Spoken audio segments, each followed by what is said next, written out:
দেখুন, পাগলের প্রলাপ ছাড়া কিছু বলবো না। আর এই কথাটা কেন এসেছে সেটা একটু আপনাদের বলে রাখি। ওদের একটা মনের কোণে কোথাও সুপ্ত বাসনা রয়েছে যে আমরা বাংলা শাসন করব। তো স্বাভাবিকভাবে তারা বাংলায় ক্ষমতায় জিতে, অর্থাৎ ভোটে জিতে তারা বাংলায় কখনোই ক্ষমতায় আসবে না, তারা এটা ভালোভাবে জানে। তাই তারা কি করছে, ক্ষমতার বলে এক একজন বিজেপি নেতা এক একটা রাজ্যে চিফ মিনিস্টার হতে চাইছে। যেমন ধরুন, মালদা একটা আলাদা রাজ্য, সেখানকার একজন চিফ মিনিস্টার। মুর্শিদাবাদ একটা আলাদা রাজ্য, সেখানকার একজন চিফ মিনিস্টার।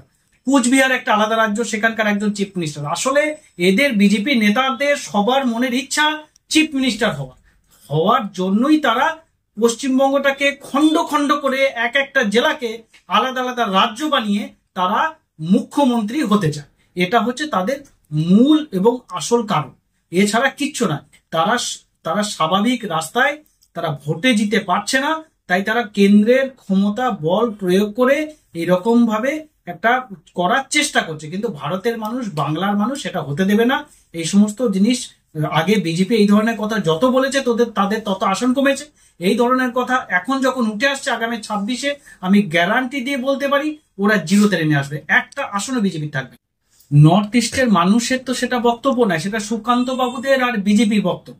তাহলে বিজেপির যদি আশা হয়, সেটা সেটা বিজেপির পার্টি অফিসে বলছে, মিডিয়ার কাছে গিয়ে কান্নাকাটি করছে, যদি সেটা ওপর মহল শুনে একটু খুশি টুশি হয়। কিন্তু মানুষের বক্তব্য তো নয়। বাংলা বা উত্তরবঙ্গের মানুষ সেটা তো চাইছে না, সেটা মাননীয় মুখ্যমন্ত্রী মমতা বন্দ্যোপাধ্যায়কে চাইছেন। অর্থাৎ মুখ্যমন্ত্রীর কাছ থেকে তারা যত সুযোগ সুবিধা পূর্ব দিনে পায়নি, অনেক বেশি সুযোগ সুবিধা মুখ্যমন্ত্রীর আমলে, এই মমতা ব্যানার্জির আমলে তারা পেয়েছে এবং তারা খুশি রয়েছে। আজকে পাহাড় হাসছে, আর এই কিছু বেইমান অকৃতজ্ঞ দল যারা পাহাড়কে কাঁদানোর চেষ্টা করছে। বিজেপির বাংলা ভাগের প্রসঙ্গ হঠাৎ কোথায়? বাংলা ভাগই তো হয়েছিল, আমাদের ভারত বাংলাদেশ ভাগ হয়েছিল বিজেপির শ্যামাপ্রসাদ মুখার্জির জন্য। তা আজকে সেই তাদের উত্তরসূরিরা তারা এখনো সেই বাংলা ভাগ করবে? এটা তো তাদের বংশ পরম্পরা, এটা হয়ে আসছে, এটা তাদের রীতি রেওয়াজ এটাই। কারণ আমরা তো দেখেছি পূর্ব দিনে আমাদের বাংলা ভাগ কে করেছিল? শ্যামাপ্রসাদ মুখার্জি থেকে এরা শিখেছে, উত্তরসূরি তারা এখন। তো তারা বাংলা ভাগ করবে, তারা কুচবিহারকে আলাদা জেলা বানাবে, আসানসোলকে আলাদা বানাবে, তারা বাঁকুড়াকে আলাদা জেলা বানাবে, এক একটা জেলায় আলাদা আলাদা রাজ্য বানাবে। এরা চায় যে এক একটা জেলা আলাদা আলাদা রাজ্য হয়ে যাক, তাহলে সেই সেই জেলায় এক একজন নেতা তারা মুখ্যমন্ত্রী হতে পারবে। এর পাগলের প্রলাপ ছাড়া কিছু নেই। কি বলবো, যার কোনো যুক্তি নাই, তর্ক নাই, মানে একদম পুরো ভেজাল কথাবার্তা।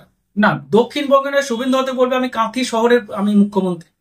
শুভেন্দুর বাবা বলবে আমি ভাই কাঁথি শহরের মধ্যে আমার একটা যে ওয়ার্ড রয়েছে, 27 নম্বর ওয়ার্ড, এই মিলন সংঘ ক্লাব, এই ক্লাবটার আমি মুখ্যমন্ত্রী। এক একজন বিজেপি নেতা এক একটা এরিয়া বেছে নেবে, সেখানকে সে মুখ্যমন্ত্রী স্বঘোষিত হয়ে যাবে। এটা নিয়ে কি বলবো, তাদের ইচ্ছা, তারা ভাবছে মুখ্যমন্ত্রী স্বপ্ন দেখছে। হোক ওদের বিজেপির দলটাকে সাফ তো বাংলার মানুষ করছেনি, তার সাথে নিজেদের ঘরে গোষ্ঠী দ্বন্দ্বের মধ্যে থেকেও সাফ হয়ে যাচ্ছে। আপনাকে কয়েকদিন আগে, আপনারা দক্ষ মিডিয়ার ব্যক্তি, আপনারা দক্ষ সাংবাদিক, আপনারা জানেন যে কয়েকদিন আগে শুভেন্দু অধিকারী বলছে যে সবকে সাথ সবকা বিকাশ, এই নরেন্দ্র মোদীর এই স্লোগানকে মান্যতা দেওয়া যাবে না।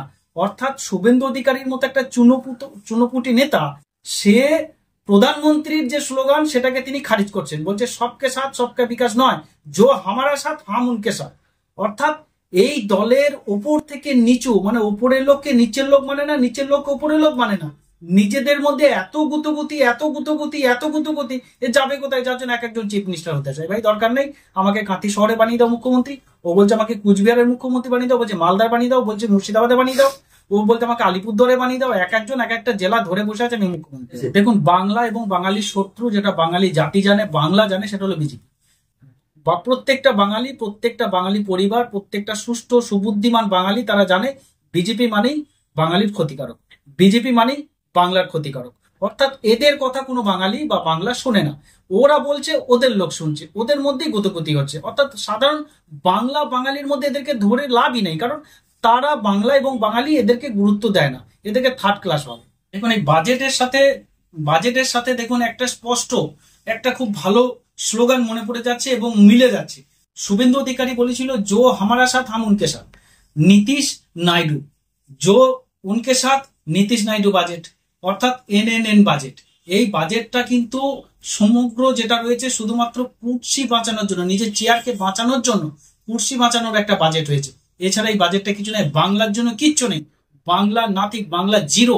আর এরা এতটাই শয়তান, এতটাই বদমাস, বাংলাকে কিছু তো দিল না, সেখানে লড়াই করলো না একবার যে বাংলার জন্য বাজেট কই, বাংলার জন্য শিক্ষা কোথায়, বাংলার উন্নয়ন কোথায়, ঘাটালের মাস্টার প্ল্যান কোথায়, কোনো প্রশ্ন উঠলো না।